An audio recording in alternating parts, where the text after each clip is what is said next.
এবার জুলাই মাস থেকেই বদলে গেল রেশন দেওয়ার একাধিক পদ্ধতি। পশ্চিমবঙ্গ খাদ্য দপ্তর এবার অনেক বড় পরিবর্তন নিয়ে আসলো রেশনে। কি কি পরিবর্তন হলো এবং কোন কার্ডে কতগুলো রেশন সামগ্রী পাবেন বিস্তারিতভাবে জানাচ্ছি। তার আগে চ্যানেলটিকে সাবস্ক্রাইব করে ভিডিওটিকে অবশ্যই একটি লাইক করতে ভুলবেন না। এবার রাজ্যের উপযুক্ত মানুষরা যাতে রেশন ব্যবস্থা থেকে বঞ্চিত না হয় তা নিশ্চিত করতেই একাধিক পদক্ষেপ গ্রহণ করেছেন সরকার। তাই তো এবার রাজ্যের খাদ্য এবং খাদ্য সরবরাহ দপ্তর রেশন ব্যবস্থার স্বচ্ছতা আনতে গ্রাহকরা কত পরিমাণ চাল বা গম এবং অন্যান্য সামগ্রী পাবেন তা প্রকাশ্য বোর্ডের মধ্যে লিখে রাখার জন্য নির্দেশ দেওয়া হয়েছে রেশন ডিলারদের। একাধিক বিভাগের রেশন কার্ড আছে এবং তাদের আর্থিক অবস্থা দেখে সেই কার্ড তৈরি করা হয়েছে। রেশনের সমস্ত কার্ডে মূলত চাল গম পাওয়া যায়, তবে বর্তমানে চাল গম ছাড়াও মিলবে চিনি সাবান সহ আরো একাধিক দ্রব্য সামগ্রী। প্রতি মাসের শুরুতে তাই খাদ্য দপ্তরের থেকে বিজ্ঞপ্তি জারি করে জানিয়ে দেওয়া হয় কোন কার্ডে কত কেজি করে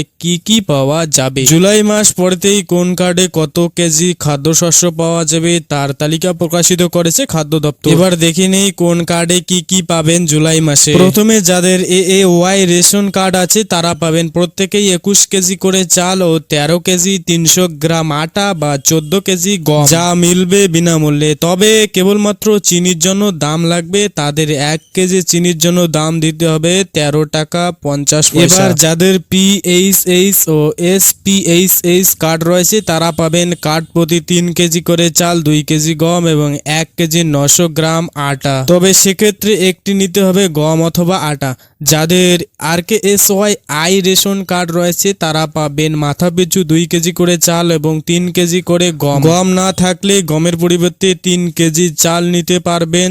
চাল আর গম ছাড়া কিছুই পাবেন না তারা। যাদের RKSY রেশন কার্ড রয়েছে তারা পাবেন মাথাপিছু 1 কেজি চাল এবং 1 কেজি গম। যদি গম না থাকে তাহলে গমের পরিবর্তে সমপরিমাণ চাল পাবেন। তো বন্ধুরা, আজকের ভিডিওটি এখানেই শেষ।